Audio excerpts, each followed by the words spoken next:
Vanessa, I'm the lead curator at the Fast Slow Fashion exhibition here at City Museum, and today I'm going to take you on a quick tour.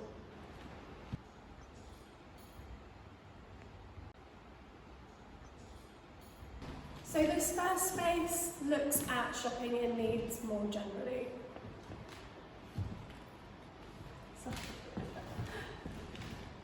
This garment was worn by Jean Q. So she lived in Leeds and currently still lives in Leeds. She was born and raised in Burley. She bought this garment in the 60s in Schofield's department store. She was shopping in Leeds High Street and saw it in the shop window and thought, I really need this garment. She went in and the shop assistant said that they only had this one suit, but it would fit her perfectly. She went back a week later to get it.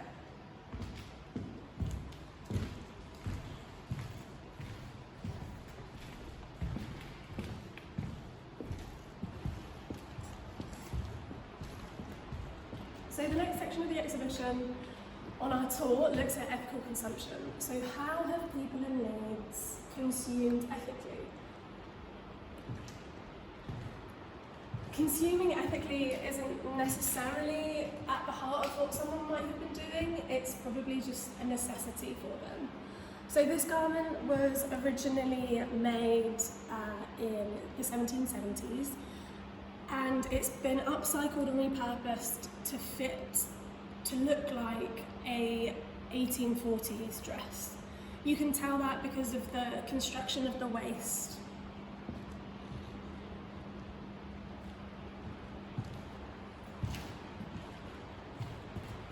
As we kind of move on into the exhibition, we're now in the ready-to-wear section. So this section really highlights fast fashion and how consuming clothes has changed a lot over 300 years. So you can see most of the garments are ready to wear, well they are all ready to wear in this section, but most of the garments reflected here are from the 20th century.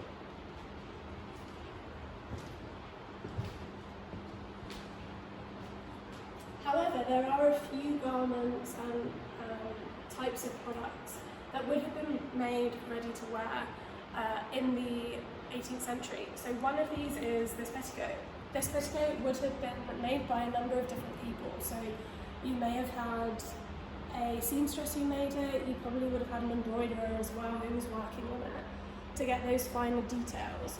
But someone would have walked into a draper's shop, for example, and would have been able to buy this already made. It wasn't specifically made to fit one person.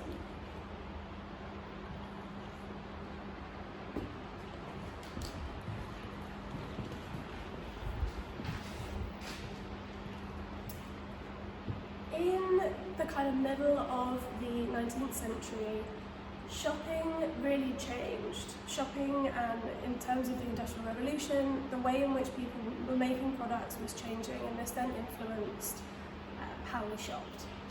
These garments were all from a Leeds-based shop, a warehouse called Frederick Foster's. They were a warehouse that specifically sold ready-to-wear morning clothes. In the 1840s, morning clothes really kind of became incredibly popular, and there were a lot of rules around how you should wear morning clothes.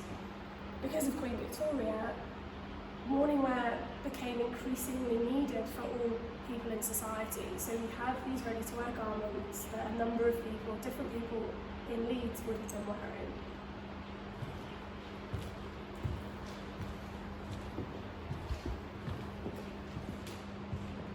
So we're looking back into ethical consumption, and I thought this dress would be a really nice thing to speak about.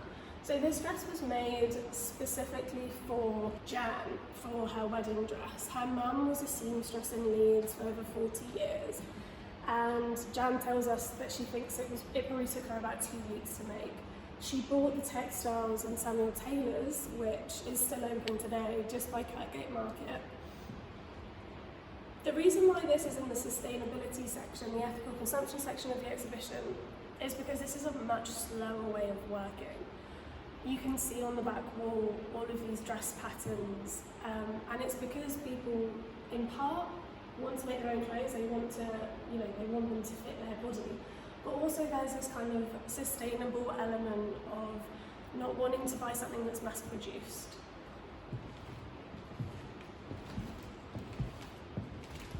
Okay, so into the bespoke section of the exhibition. This section of the exhibition looks at tailor-made clothing. So ordinarily we think of tailor-made clothing as being something that maybe only really happened in the earlier periods. So this section particularly highlights a lot of our older garments that are on display in this exhibition. So this example is from Eleanor. So she purchased this garment in London in the 1860s, but she lived most of her life in Leeds. You can tell if you look at the receipt that the gown is displayed next to that she had 2 dresses made. There are also these numbers next to the description of the dress.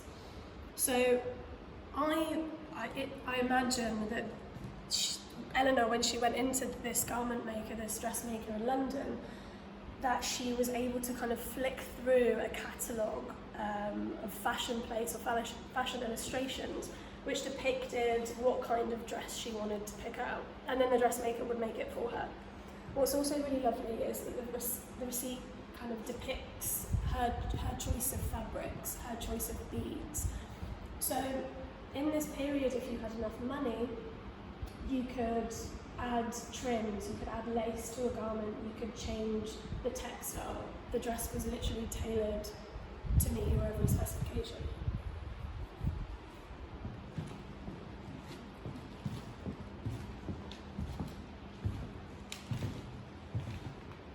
The last garment I'm going to talk about is this striped summer jacket, which was worn and owned by Mary Holden Illingworth. So she was the daughter of a mill owner in Bradford, but she would often come to Leeds to shop. This garment potentially could have been from James Radford's, who had his own shop in Leeds High Street. She describes, we think, this exact jacket as having ordered a perfect silk summer mantle. She felt in a perfect whirl of excitement when she ordered it. So Mary obviously really loved clothes. She was obviously incredibly fashionable. And we suspect that it could have been from James Radford because we know she shopped there.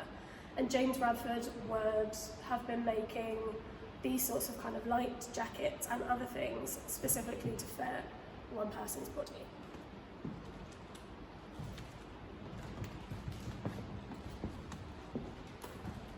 So I'm going to end with a little bit of information about Leeds more generally over the 300-year period. So in the 1790s, we know that there were 31 tailors in Leeds. There were 32 shoemakers in Leeds, 2 rag merchants, so people who would have been dealing in second-hand cloth, and only 9 women milliners are registered and recorded as being professional clothes makers. If we go 100 years later to 1895, we can see an explosion of tailors and dressmakers. So there are 414 tailors in Leeds, all working as probably a mixture of tailor-made and ready-to-wear in this period, and 403 dressmakers. Fast forward again to 1995, and we see that there are only 11 dressmakers and 24 tailors. So we can see that in this period, ready to wear and fast fashion, as we now call it, is really exploding in Leeds, with 84 ready to wear menswear shops and 116 ready to wear women's clothes shops.